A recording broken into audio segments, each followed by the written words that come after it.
This is Dateline News and Conversation. It's hard to believe.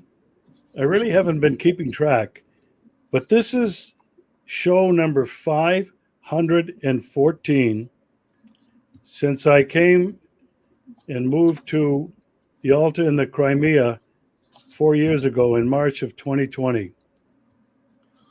My guest tonight, my good friend, Bruce Gagnon. He has recently returned from a speaking tour in South Korea. What's happening there is that the United States is pressuring South Korea to join in space warfare. For those of you that don't know or don't remember, Bruce is the founder and coordinator of the Global Network Against Weapons and Nuclear Power in Space. He's been at this for most of his adult life. Bruce, welcome back to the show. It's been so long since I've seen you. One day ago. Yeah, we did a show last night on the Hopi apocalypse. This is a great show. I loved it. I love your new hoodie. I hope you put one aside for me.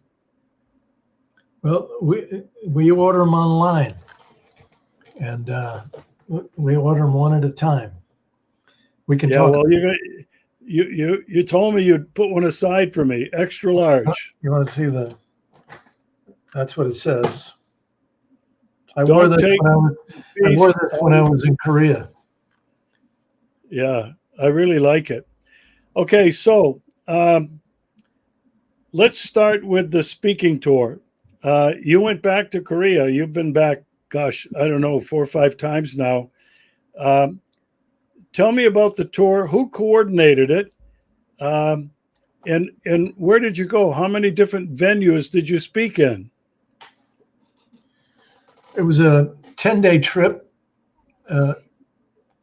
The idea of it came from our artist friend Gil Chun, who lives on Jeju Island. And he suggested to his partner, Sung-hee Che, who's a longtime friend and Global Network Board of Advisors member. He suggested that she organize the tour. She put together a national committee to raise funds, to pay for my travel and all the other costs of the trip. And then this committee set up speaking events all across the country. So over that 10 days, I spoke 10 times in 8 different cities, from Jeju Island first all the way up to Seoul at the end. And it was very successful. For at least 3 or 4 of my talks, they were live streamed by a guy from Jeju Island, an alternative media guy. He came along with us through some parts of the rest of the tour and was live streaming it. And it was getting 13 to 15,000 viewers on each of these live streams. So it was really, the word got out there pretty well. They took me to several U.S. military bases that are under major expansion.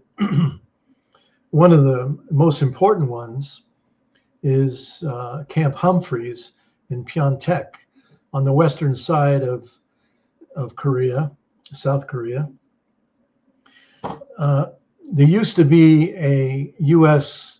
Army base right in the heart of downtown Seoul that has contaminated the living hell out of the water in Seoul. And it made the center of the city a target in any war. So the U.S. had this great idea to move it south, about an hour and a half south,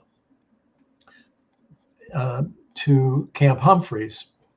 And in order to do that, they had to expand the base.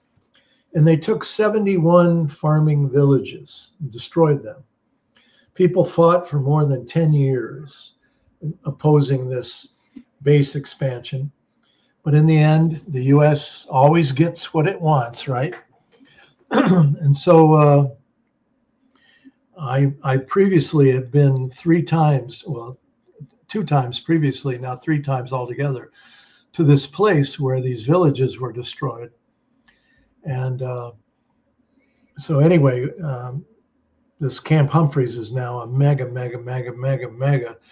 I think it's the biggest U.S. military base in the world.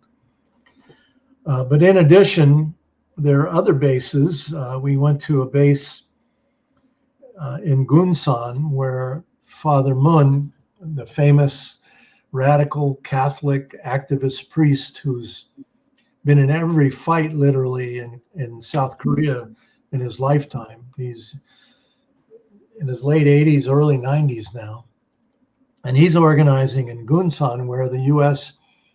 is trying to expand its Air Force base runway because, you know, this pivot to the Asia Pacific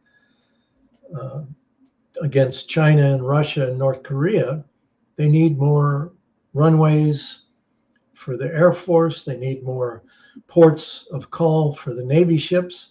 That's why the Navy base in Gagnon village and on Jeju Island, a 500-year-old fishing and farming community, has been turned upside down. 2,000 people live there, but now several thousand people are living on this military naval base that destroyed their rocky coastline. They called it Gurumbi. It was a place where they worshiped their relatives over 500 years that had passed away. It was dynamited and cemented over to build the docks for the ships.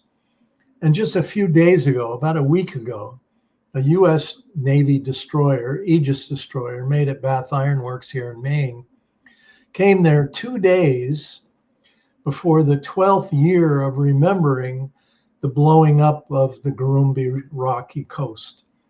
So the people there were very, very upset and took it very personally.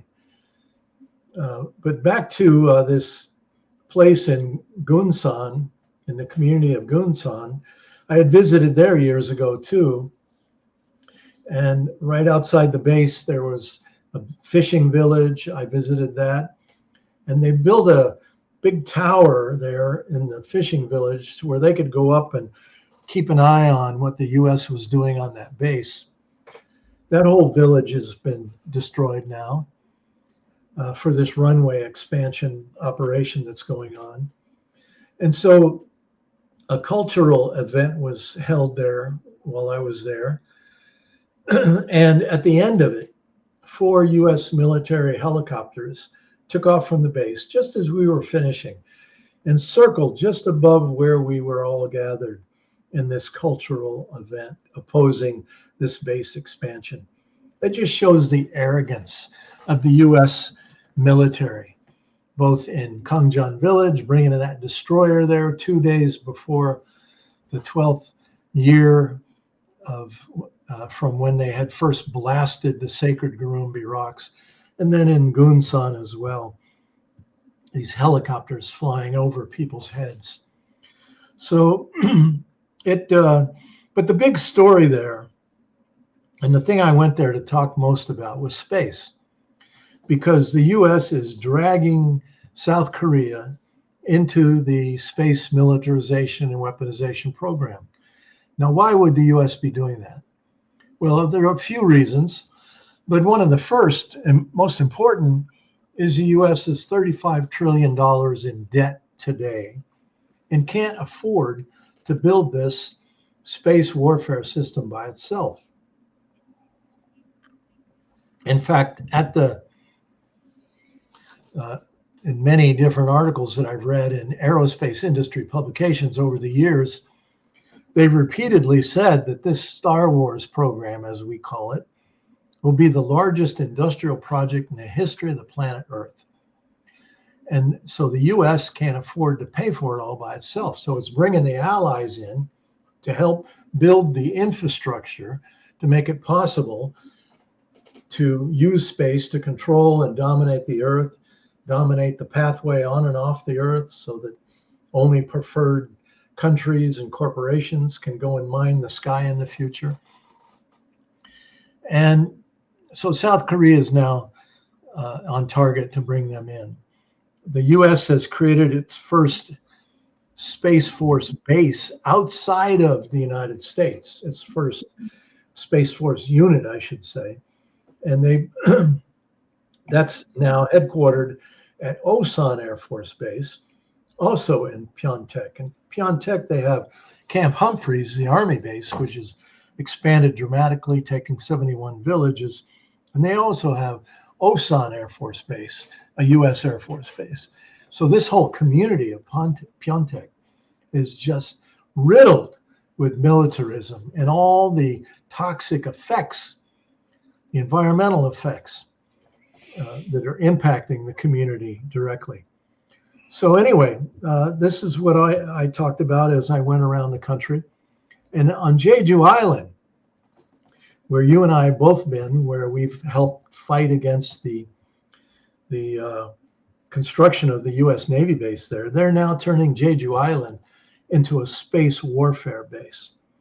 There's a corporation called Hanwha that is setting up a space center there on Jeju Island. And they're going to be building satellites, mini satellites for the United States, most of which will be used for military purposes, a satellite launch facility, and a satellite monitoring facility, all on Jeju Island. So the people there are beginning to get organized and to protest against this. So as I toured the country with a PowerPoint, giving people a broader overview of the entire U.S. space warfare program, these are the things that we were talking about. I documented the destruction of that environment in Gagnon village in my film, The Ghost of Jeju. I encourage people, if they're not aware, to watch that film on YouTube. I'm Alfredo Balduc, Bolduc on YouTube, and it's The Ghost of Jeju.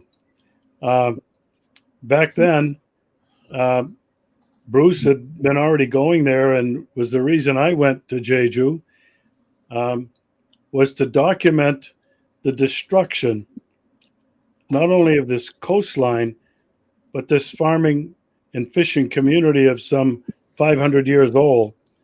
And I went back another time, and the base was completed, and it just was another moment of anger for me at what the United States government has been doing in Korea, but around the world.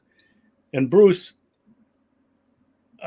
I think I remember when I was traveling around South Korea, I didn't go to as many places as you did, but I think there was some almost 40 American bases, large and small, in South Korea, with some 40,000 troops that have been there since the Korean War. And what you've discovered, what I've discovered, is the United States of America basically not only has occupied South Korea, has determined who would lead the country, was responsible for building and rebuilding its economy to one of the top economies in the world. And now, as you're pointing out, the United States basically has got its hand around the throat of South Korea, forcing them to be partners in America's goal for full spectrum dominance. That's right. Bruce, what was the reaction? You said that you got some 15,000 views from someone live streaming it. What was the reaction to your talks? Did the people already know this was happening, or were you providing some new information?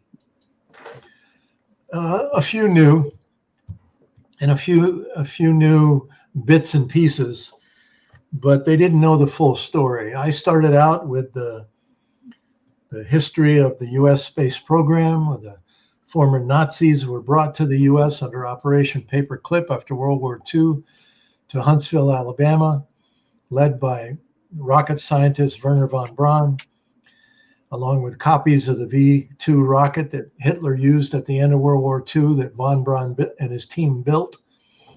Hitler used them to terrorize the European cities.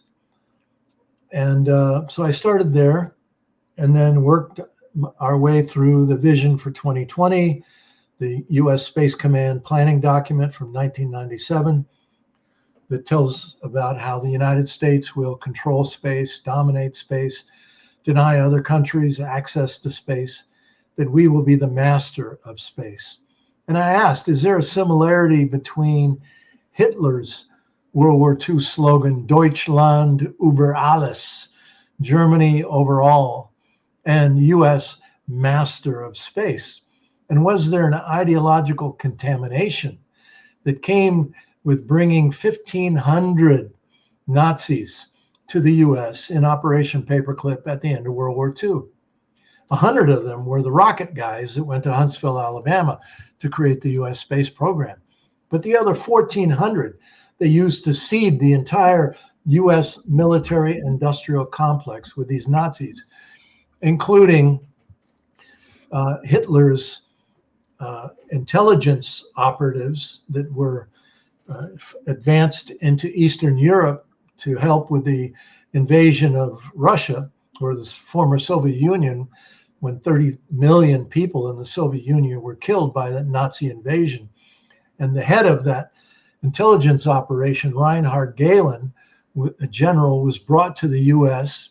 under Operation Paperclip to help create the CIA.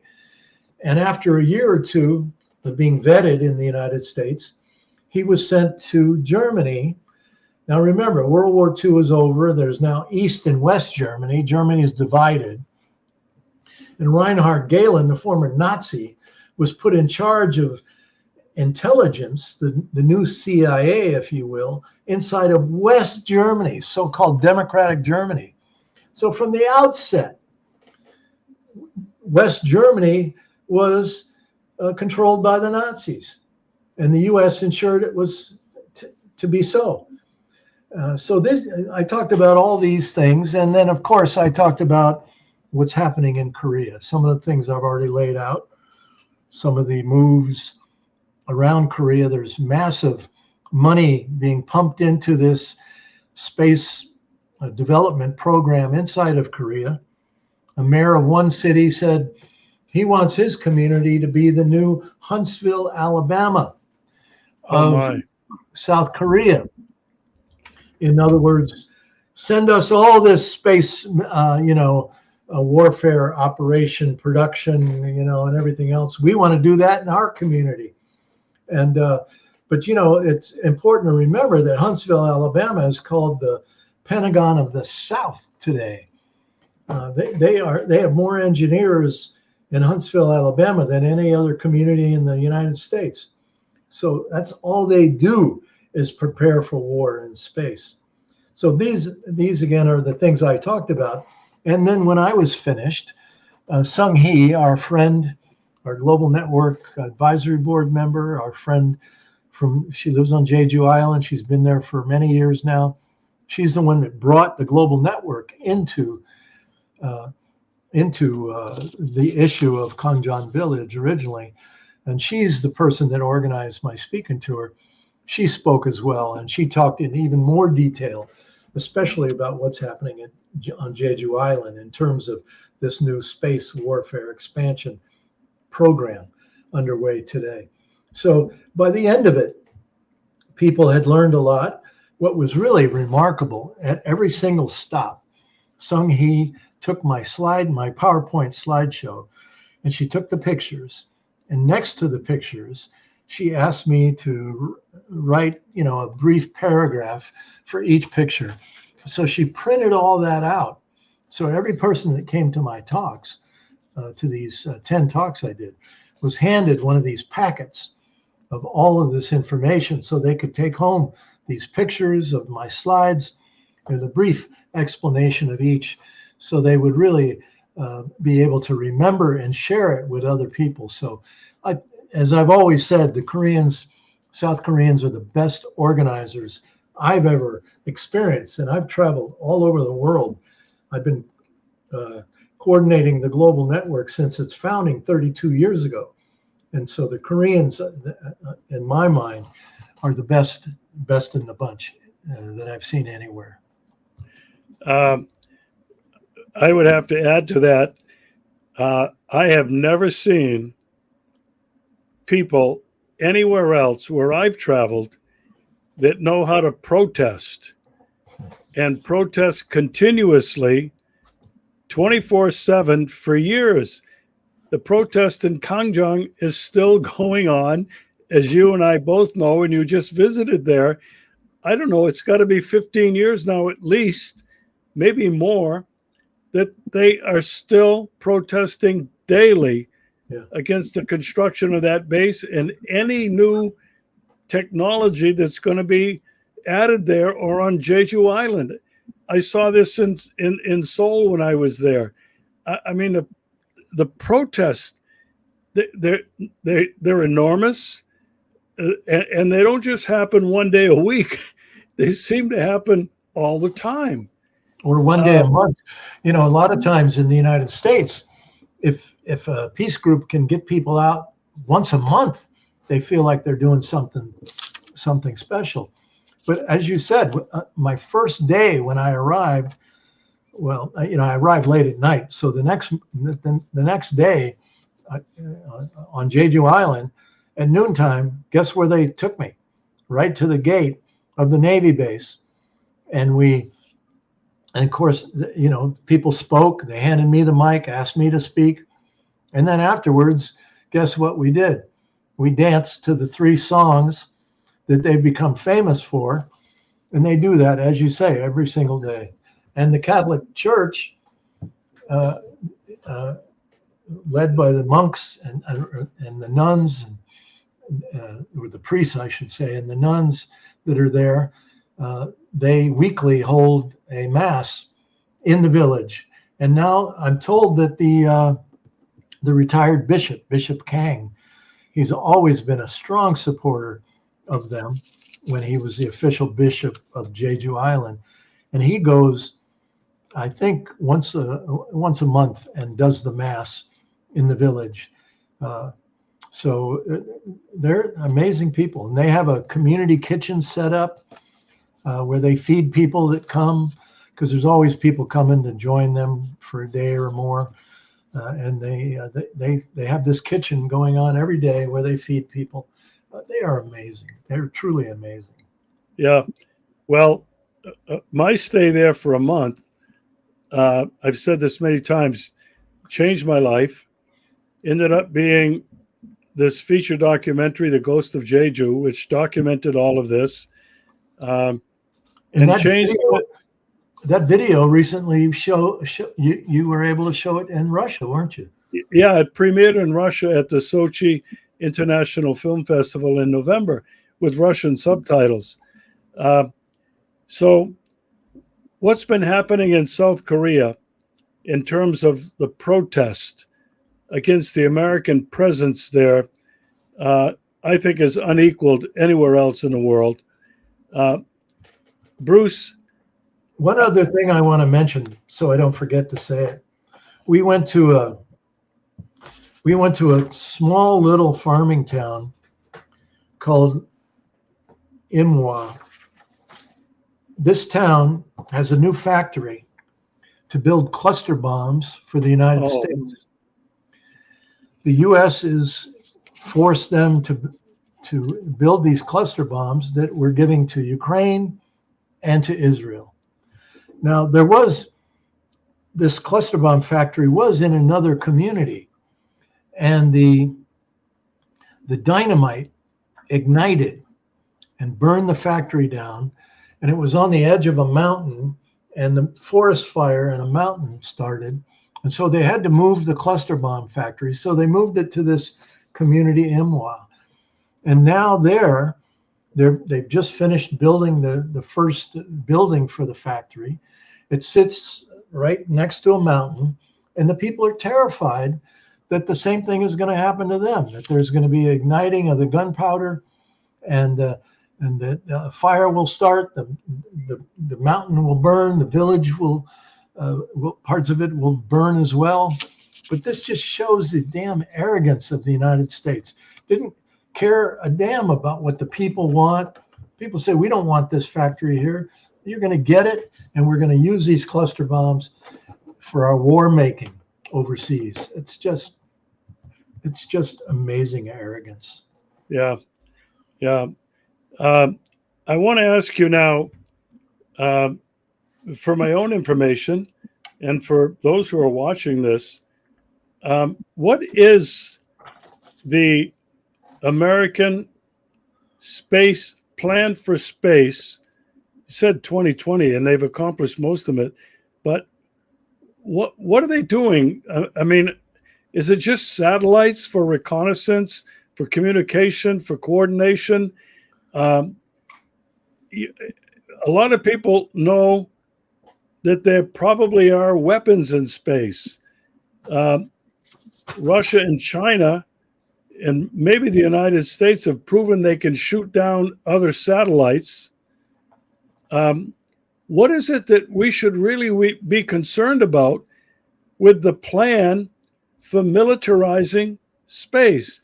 Now, you mentioned America's goal is to prevent others from being able to get to space, mine the meteors and planets and whatever. But what is the plan?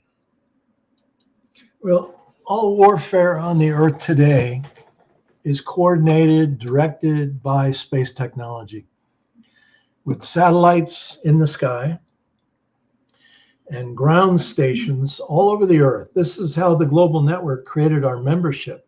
We discovered there were U.S. space warfighting ground stations. They call them downlink facilities all over the planet. So I started going to these places, and these groups that were there already saying, we don't want our country to be used for part of Star Wars, they joined the global network. So in Australia and New Zealand, in Germany and England, and many, many, many other places, there are these downlink stations that talk to the satellites. So as the satellites orbit the Earth, they send their signals just below where they are to these ground stations.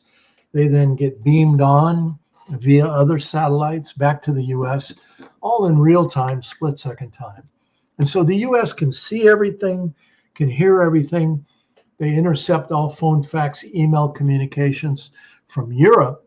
All of Europe are intercepted by an NSA base called Menwith Hill, a US National Security Agency base in Menwith Hill in Yorkshire, England, Northern England. They intercept all those and send it on to Utah, to a loading facility where they download all these emails, phone, fax, every communication from Europe is downloaded into this place in Utah. Then there's a place called Pine Gap in Australia. Same thing. Another NSA base intercepting all phone, fax, email communications from the Asia Pacific region. And they're downloaded into this storage center in Utah, where they can pull any of it up anytime they want. Regis Tremlay, what is he doing these days? Who is he talking to? Boom, there, it's all stored right there. They got the whole world in their hands, so to speak. But and so you can see everything with space technology, you can hear everything with space technology, and you can target every place on the planet with space technology. An example, current example, is that SpaceX, Elon Musk's Starlink program, you know, you've seen these chains of satellites through space. A lot of liberal Democrats like to go out and ooh and oh, how cool, how cool. Wow, did you see Starlink? What they don't want to talk about is that they're coordinating the attacks on Russia by Ukraine. SpaceX is giving Starlink capabilities to view the planet and to help with targeting against Russia.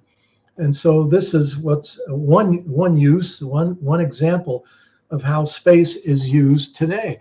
So you can say that a satellite really is a weapon, because it's essentially the trigger that pulls, that fires the weapon. Without that Starlink constellation up there orbiting the Earth, Ukraine wouldn't have the ability to do a lot of the shooting that they do at Russia. And most of the shooting they do at Russia is inside of Russia, not on so much on the battlefield, but inside of Russia, where they've been firing at civilian targets, people's residences, shopping centers, farmers markets, all different kinds of places like that are being attacked. You probably know as much about that as anybody, being the fact that you live so close to it all. But anyway, that's just one example. And they've developed anti-satellite weapons to be able to knock out other countries' satellites in times of warfare. And much, much more is under development. They're working on lasers for space. They've already developed ground lasers in Albuquerque, New Mexico at Kirtland Air Force Base that can fire from the ground into space, blinding or knocking out satellites in space. And now they want to develop orbiting battle stations that would use lasers to destroy other countries' satellites, but also hit targets on the Earth below. So many different kinds of weapon systems are under development today. But it's so expensive, again, the US can't afford to pay for it all. The other thing is that lower Earth orbit, they call it LEO, lower Earth orbit, is where many of these satellites go that are used to view the Earth below. And some of them are civilian application, and many of them are military application, and most of them are what they call dual use. They serve two masters, both civilian and military at the same time. Well, lower Earth orbit is becoming increasingly crowded. It's like a parking lot at a grocery store. Imagine crowded parking lot. You can't find a parking space. That's the way lower Earth orbit is starting to get.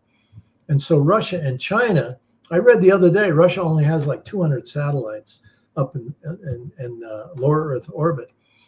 China doesn't have that many in comparison to the US and its allies. And so they want to launch more into lower Earth orbit because they don't want to be kept out from being able to see the planet, because when the US attacks them, they need to be able to see what's coming and they need to be able to react to it. So the US is now getting the allies to produce more and more mini satellites to help fill up lower Earth orbit before Russia and China can get there in significant numbers. So Elon Musk is putting tens of thousands of mini satellites up there now, all for the US basically, and for the military applications. And there are many other companies that are doing the same thing. So again, on Jeju Island, where this Hanwha Corporation is going to be doing military production, and they're going to be launching these satellites from Jeju Island in South Korea. This is to help the US fill up lower Earth orbit to keep Russia and China out of it. So this is really provocative and dangerous. Okay. I want to know a little bit about the rest of your trip. You went to Cambodia. What was the purpose of your trip to Cambodia? My son lives there, and he's been there about 2 years now. Previously, my son is a debate coach. He's been teaching debate since when he was in college. He lived 10 years in Taiwan, where he was a debate coach. The last several years when he was there, He was working at a Buddhist school teaching debate. And then he moved to Cambodia because he wanted a change. And as it turned out, Cambodia was cheaper than a lot of other places. And he could also bring his 2 dogs. He has 2 dogs. He's now working in China for a debate company. And so he does some work online, but then every month he has to go to China to run some debate camps for high school and middle school kids. So he found that it was much, much cheaper to live in Cambodia. So I went there to visit him, and he took me around to some places. And then we took a 2-day trip to Malaysia, to Kuala Lumpur. He wanted me to see that place. He had been there before, and he was very impressed with it. So we went, and I was equally impressed. And while we were there, we got to see an old friend that used to live here in our community of Brunswick, Maine. She was a student at Bowdoin College, and her name was Puyi. I think you knew her very well. And as soon as she arrived in the United States, it was during the Occupy movement. She got very involved in Occupy, got into the peace movement. And so we had dinner with her one evening. And after 2 days, we went back to Cambodia for a couple more days before I came home. So it was great to see my son. He lives a long way away, and we had a nice time together. Were you able to see any of the destruction that Cambodia underwent during the war in Vietnam and Cambodia and Laos? Did you notice any of that, or was it a pretty much modern type of country? What did you find? Cambodia is very poor. It reminded me a lot of India, to be honest with you, in many respects. It's extremely poor country. To the contrary, Malaysia, at least Kuala Lumpur, I'm sure Malaysia has rural areas that are extremely poor, but in the city of Kuala Lumpur, unlike the city of Phnom Penh, which is very poor in Cambodia. But anyway, Cambodia is extremely poor. I did go to the Genocide Museum in Phnom Penh, Cambodia, and saw that whole remembrance, if you will, of the genocide that was committed during the killing fields after the end of the Vietnam War, and Cambodia had very bad leadership at that time, and they went after opposition people, anybody that they thought was opposition, and they just killed thousands and thousands and thousands of people. And it was a school. It was a large school that was in the heart of Phnom Penh that was used as a kind of a warehouse for people, where they brought them and tortured them and killed them. And it was just a gruesome experience to see that museum. I didn't see any battlefield damage in Cambodia, but anyway, it was hot and it was extremely poor. Yeah. What's happening in Maine? You were earlier out on the street, as you usually do. What is happening in Maine? What are the people concerned about? What are they protesting? Where is it happening? You're involved in all of that. Tell me about it. Well, today, 2 things were happening at 8 a.m. in Portland at the courthouse. 2 of our friends, Mark Roman and Lisa Savage, who you know, along with 10 other people, were arrested at a protest a couple months ago, blocking a major intersection in downtown Portland right by the interstate. I was part of that protest. I didn't get arrested, but 12 of them did, and they were arraigned today in a courthouse in Portland. They have a trial in July. At the same time, or later in the morning at noontime, I was out on the street where I go every Thursday since February of 2022 to protest. First, we were protesting against the U.S. war against Russia using Ukraine as a hammer. And then it's more recently morphed into a Gaza protest. So there were 5 of us out there today in bone-chilling cold wind. And but we've been out there every week with a few exceptions, like when I'm out of town or something like that. But the vigil has gone on even when I'm not around with just a few other people. And then also every month we hold a statewide protest. We go to a different city, bigger city in the state. We go to the busiest intersection in the city, and we get 30 to 50 people at a time. And so on Saturday, we're having another one of those protests in Rockland, Maine. So there's really all over the state now, almost daily, there's protests against the U.S. participation in this genocide in Gaza, backing up the Zionists of Israel, who are just, committing every war crime possible. Every war crime imaginable is being committed against the people of not only Gaza now, but the West Bank too. They're stealing the settlements, are encroaching on people on the West Bank. They're stealing their homes. They're arresting people. They're killing people in the West Bank as well. So it's obvious to anybody that pays the slightest bit of attention that the Israel-U.S. goal is to wipe out, get rid of all the Palestinian people, either kill them or chase them out of the country, and then use Israel and use the Palestinian lands to expand the Israeli country and their war machine to turn, it's what they call Greater Israel. Israel has their sights on parts of Egypt, Syria, Lebanon, and other places.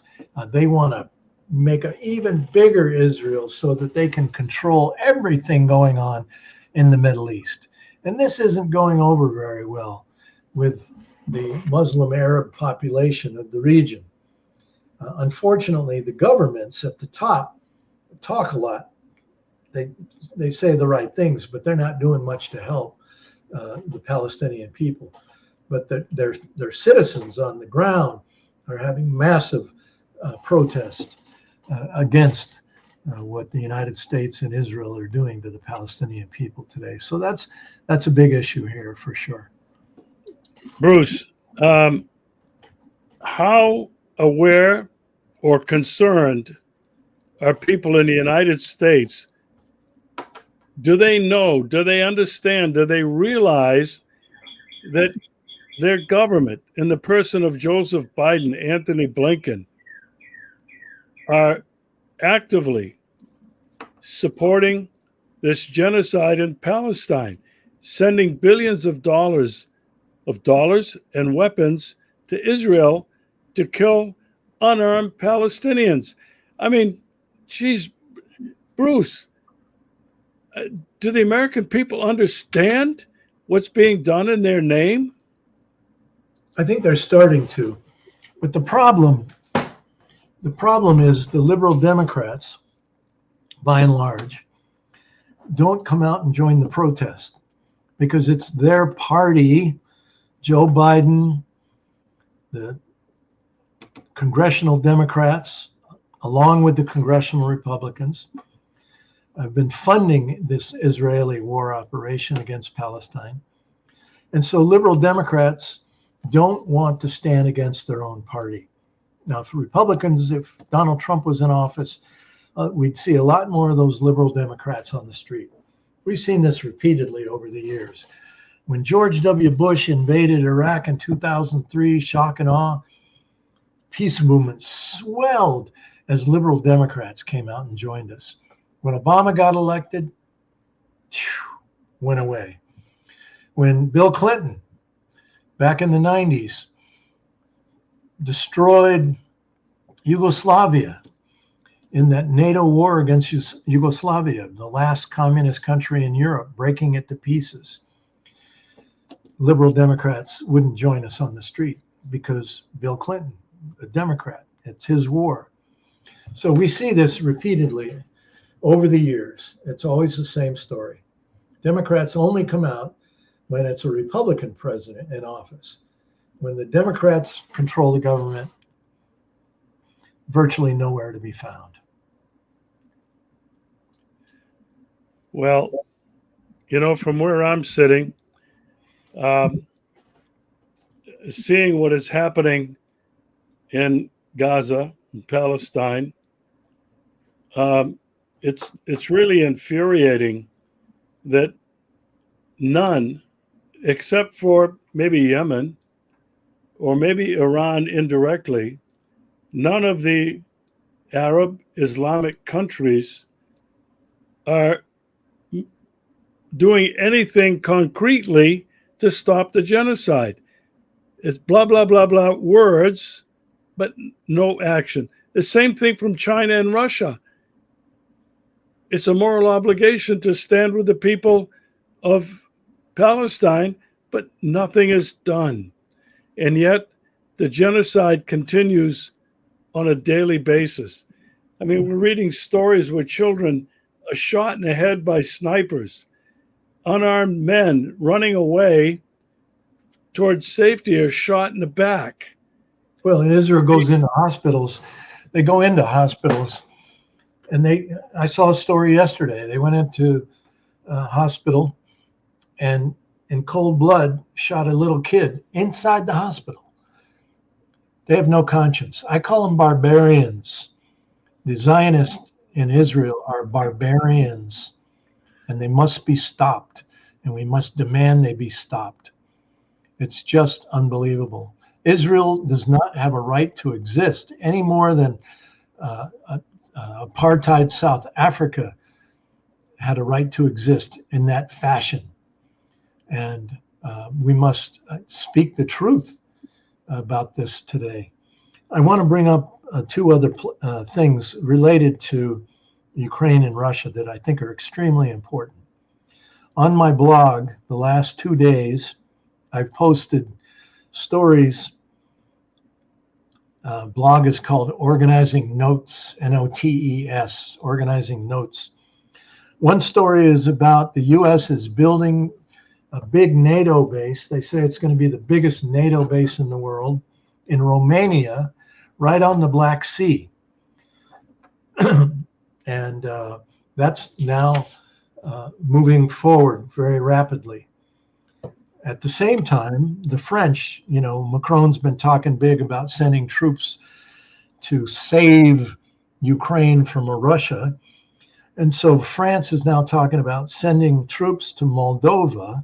And part of Moldova, there's a strip of Moldova that is touching Ukraine. And that's what they call Transnistria. And there, it's a Russian ethnic region, much like the Donbass.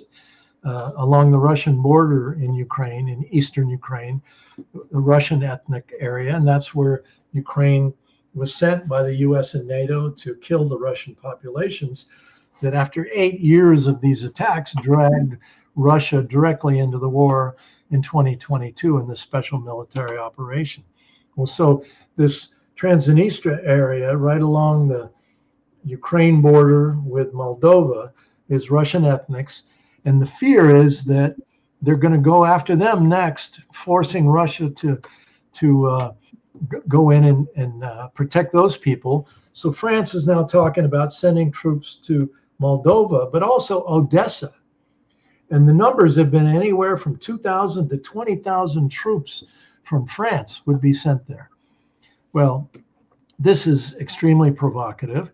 Other NATO countries we now know, and there was a story in a Spanish newspaper this week saying that not only France, but Germany, Czech Republic, Poland, UK, US, they all have NATO troops inside Ukraine.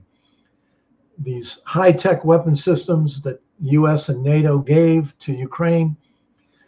Ukraine's troops are not trained in these things, and increasingly, Ukraine's troops are pulled off the street, given about a week's worth of training, sent to the front, where they die within a day or two. They have no ability to operate these high-tech weapon systems. And so U.S. and NATO troops are there inside of Ukraine, running the war, essentially, firing these long-range missiles that are now going deep into Russia and attacking civilian targets, again being coordinated by Elon Musk's SpaceX Starlink satellite constellation. So this is another major escalation of this war against Russia that the U.S. and NATO are doing. They've already lost the first round, and they're going to lose the second round. But they really won't stop. They really are committed to trying to destroy the Russian Federation. And the reason why is because Russia and China are basically standing up to this 500-year-old colonial Western, U.S., European colonial apartheid system that has extracted labor and resources from the global South. And now, because Russia and China are standing up against this, we're seeing the global South begin to stand up. We see Yemen, as you said, they're now helping the Palestinian people probably more than anybody else, them and Hezbollah from Lebanon. But also Niger, just this past week, told the United States to take their drone base out of their country in Africa. The countries in the global South are feeling increasingly empowered to stand up to the U.S. because of Russia and China. And so the U.S. knows, the U.S. and NATO know that if they're going to hang on to their 500 years of colonial control of the world, they've got to destroy Russia and China. And that's their agenda today. And they're not going to stop until they're literally beaten, or until their own populations say, people of Europe say, no more money for weapons, no more of this war.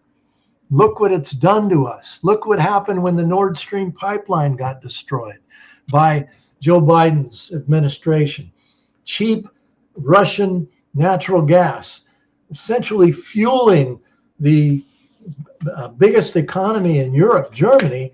And today, because they're having to buy liquefied natural gas from the United States at 3 times the cost of what they were paying for Russian natural gas, businesses, mom and pop stores, over 1 million of them are shutting down in Germany.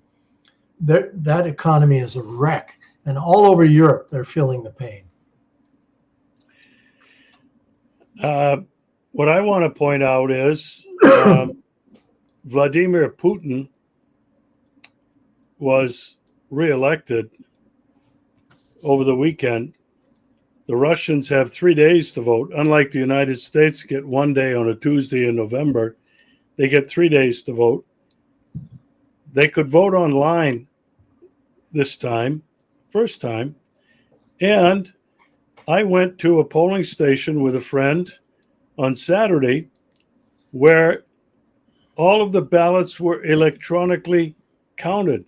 You put your ballot in and it was tabulated immediately. On Saturday in this district, they told us 65% of the people had already voted. Overall, 77% of the people in Russia voted in this election, and President Putin won by 87%. There were 3 other parties: the Communist Party, a serious party, a serious candidate, 2 other well-known serious candidates representing other parties ran in this election. 1 or 2 or 3% of the vote. What I think this meant, let me ask you a question. Why did so many people vote for Vladimir Putin? According to the West, he's evil. He's a warmonger. Why did 87% of the Russian people vote for him? well, There's a number of reasons. The first, not the most important, but very important, since 1999, the year 2000, when Putin became president, this is 24 years ago now, Russia has risen from the ashes. The quality of life has improved 100-fold. Russia, again, is a powerful international country, a powerful military force, the fifth largest economy in Europe. It'll go higher than that because of what's happening in Europe. So, under Putin's guidance and leadership, the people, their lives have benefited. Second of all, the Russian people are acutely aware that their future, their existence, is what is existentially at stake in this war of the United States, and they know that it's the United States with its vassals in Europe and NATO to bring about regime change, get rid of Putin, whom they hate, and to break up and balkanize Russia. Bruce, what this election meant, it was a statement of solidarity, of unity, of respect, and determination of the Russian people to never again let what happened in World War II happen again. It's very easy to understand for anybody living here for any period of time to understand why the Russian people are so united behind their president. They trust him, they respect him with their lives and their future. And this should be a message to the United States and the West, but it won't be. But Bruce, I can tell you this, it was the message to the rest of the global South and Asia, undeveloped countries and developing countries. This was a significant historic moment, not only for Russia, but in this new emerging world order. Bruce, you talked about the escalation, which continues on a daily basis in Moldova, with Transnistria, in Romania. Poland wants to get into this fight. How stupid and crazy can they be? These tiny, insignificant Baltic countries want to get into the fight with Russia. My God, if anybody's going to die first, it's going to be these people. There's no match for Russia's military might, for Russia's missiles, hypersonic. You know, I don't think it's the people as much as the leadership. Well, you're exactly right. And what I've been slowly discovering is that most of the leadership of these countries, Poland, Latvia, Lithuania, Estonia, Romania, Moldova, etc., Ukraine, their leadership, many of them, just take, for example, the foreign minister of Germany, Baerbock, Annalena Baerbock. She went to the United States for high school in Orlando, Florida, to a Christian fundamentalist school right across the street from where my office was when I lived in Orlando, working in the peace movement. And so many of the leaders of these countries have been put in power with George Soros money and other Western financing.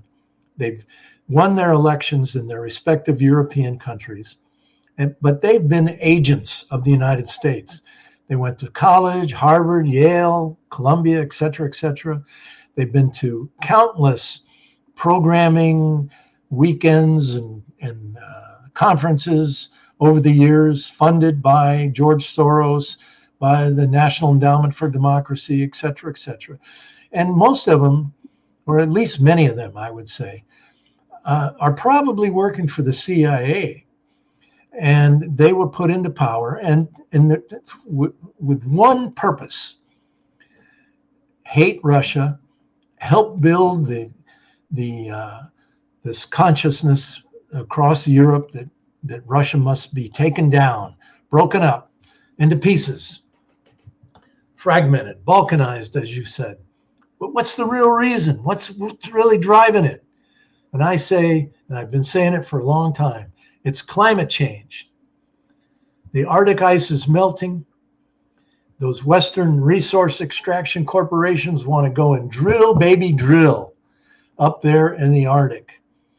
And they want to grab the vast resource base of Russia. And so this is what it's all about. At this very moment, there's Arctic war games going on up there with US, NATO, right on the Norway-Russia border. On the day that the special military operation began in February of 2022, a US NATO war game began that same day on the Norwegian-Russian border called Cold Response. So it's very clear that these guys are trying to start a war with Russia in order to break it apart. For 500 years, I went online one day and just looked into this whole thing. How many invasions have there been from Europe of Russia? And the story is that for 500 years, Sweden a couple times, France a couple times, Hitler, of course, Germany, Napoleon from France, and now the US and NATO, every 100 years without fail, Europe invades Russia, trying to break it up, trying to destroy it, and they lose every time, but they keep coming at it. And this is what's going on today. Yeah. And the Russian people are acutely aware of that. I want to end on this note. If you look across the entire European Union, at both the state and country level and the EU, how many women do you see who are leading countries as prime ministers and presidents and foreign ministers?